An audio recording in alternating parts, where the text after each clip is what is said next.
Guys নমস্কাৰ মোৰ YouTube চেনেললৈ আপোনাক সকলোকে স্বাগতম জনাইছোঁ। আজি বনাম খিচুৰি। 1 পৰা 2 বছৰ বয়সৰ ল'ৰা ছোৱালীৰ কাৰণে স্পেচিয়েল বনাইছোঁ। প্ৰথমতে লৈছোঁ চাউল 1 চামুচ, একেবাৰে সৰু সৰু চাউলটো লৈছোঁ। তাৰপিছত লৈছোঁ মগু দালি বাকলি থকাটো 1 চামুচ। তাৰপিছত লৈছোঁ হালধীয়া মগু দালি 1 চামুচ। তিনটাটোকে 1 চামুচ সমানে সমানে লম।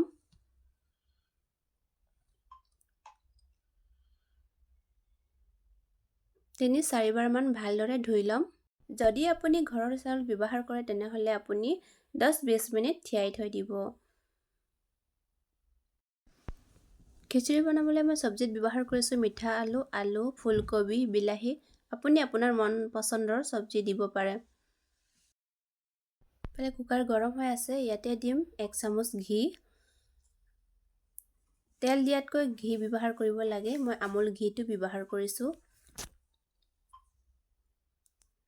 ইয়াতে দিম জিৰা দিব লাগে, জিৰা ডাইজেশ্যনৰ কাৰণে বহুত ভাল। লগতে দিছোঁ সৰিয়হৰ গুটি, এইটো ফুটিব দি ল'ম। লগতে দিছোঁ হিং, নৰসিংহ পাত, জিৰা, এইটো ডাইজেশ্যনৰ কাৰণে বহুত ভাল। সৰু ল'ৰা ছোৱালীৰ কাৰণে যদি বনায় সেইটো দিবই লাগে। এতিয়া চব্জিবোৰ দি ল'ম, ফুলকবি, আলু,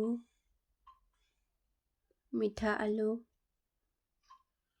বিলাহী। আপুনি আপোনাৰ বেবীৰ মন পছন্দৰ যিকোনো চব্জি ইয়াত দিব পাৰে। ইয়াতে আপোনালোকে এটা ৰিকুৱেষ্ট কৰিছোঁ, আপোনালোকে যদি মোৰ ভিডিঅ'টো চাই ভাল পাইছে লাইক, কমেণ্ট, শ্বেয়াৰ কৰিব আৰু ছাবস্ক্ৰাইব কৰিবলৈ নাপাহৰিব। আগলৈও ভাল ভিডিঅ' বনাই আপোনালোকৰ মাজত লৈ আহিব পাৰোঁ। ইয়াতে দিম আধা চামুচ হালধি, আধা চামুচ নিমখ অকণমান কমকৈ দিব। ভালদৰে মিক্স কৰি ল'ম। এতিয়া দিম চাউল আৰু মগু দালিৰ মিশ্ৰণটো।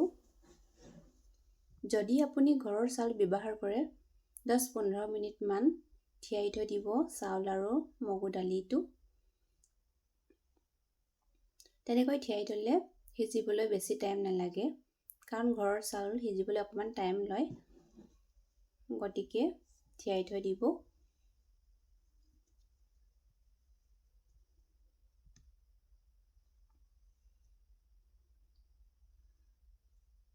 এতিয়া পানী ঢালিম।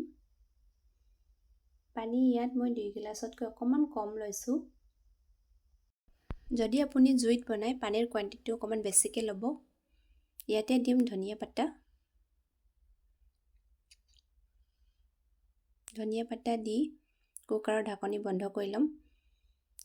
গেছৰ ফ্লেম মিডিয়াম টু হাই ফ্লেমত ৰাখি 5-6 বাৰ মান আহিব দিম। বাছ হৈ গ'ল। খুলি চাম ঢাকনিটো, চাওক কিমান ধুনীয়া হৈছে।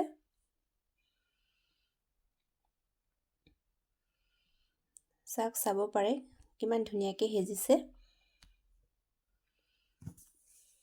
একদম পাৰফেক্ট।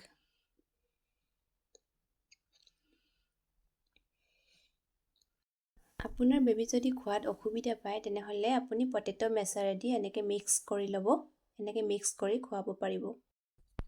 আপোনালোকে এই মোৰ সৰু ৰেচিপিখন চাই কেনেকুৱা লাগিলে কমেণ্ট কৰি জনাব, আৰু কি ৰেচিপি লাগে সেইটোও জনাব। আপোনালোকৰ কমেণ্টে আৰু ভাল ৰেচিপি বনাবলৈ আগ্ৰহ দিয়ে, গতিকে আপোনালোকে কমেণ্ট কৰি জনাব আৰু কেনেকুৱা ৰেচিপি লাগে। ভিডিঅ'টো শেষলৈকে চোৱাৰ বাবে বহুত ধন্যবাদ, আৰু নেক্সট এটা ভিডিঅ'ত আকৌ এবাৰ লগ পাম। বাই।